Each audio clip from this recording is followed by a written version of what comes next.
അള്ളാഹുവിൻ്റെ റസൂലിൻ്റെ പ്രമുഖരായ നിരവധി സ്വഹാബികളുടെ പേരിൽ വ്യാജ എഴുത്തുകൾ തയ്യാറാക്കപ്പെട്ടുകൊണ്ടേയിരുന്നു.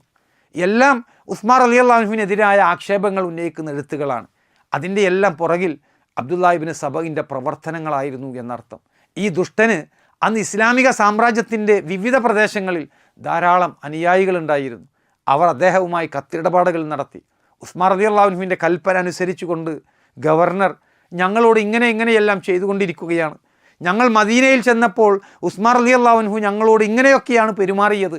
മുഹമ്മദ് നബി സല്ലല്ലാഹു അലൈഹി വസല്ലമയുടെ സ്വഹാബികളോട് ഉസ്മാൻ റളിയല്ലാഹു അൻഹു ഈ രൂപത്തിലൊക്കെയാണ് പ്രവർത്തിക്കുന്നത്. ഇക്കാരണം കൊണ്ട് സുബൈർ ബിൻ അൽ അവ്വാം റളിയല്ലാഹു അൻഹുവിൽ നിന്ന് ഞങ്ങൾക്ക് ഇങ്ങനെയുള്ള ഒരു എഴുത്ത് കിട്ടിയിട്ടുണ്ട്. അലി റളിയല്ലാഹു അൻഹു ദേഷ്യപ്പെട്ടുകൊണ്ട് ഉസ്മാൻ റളിയല്ലാഹു അൻഹുവിനെതിരെ ഇങ്ങനെയൊക്കെ എഴുതിയിട്ടുണ്ട്. ആയിഷ റളിയല്ലാഹു അൻഹ അവരെക്കുറിച്ച് വളരെ മോശമായിക്കൊണ്ട് ഇപ്രകാരം പറഞ്ഞിട്ടുണ്ട്.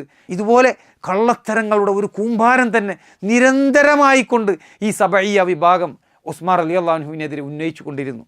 വേണ്ടത്ര മതബോധമില്ലാത്ത അഗ്രാബികളിൽപ്പെട്ട പലരെയും ഈ രൂപത്തിലുള്ള കള്ളവാർത്തകൾ വളരെയധികം സ്വാധീനിച്ചു.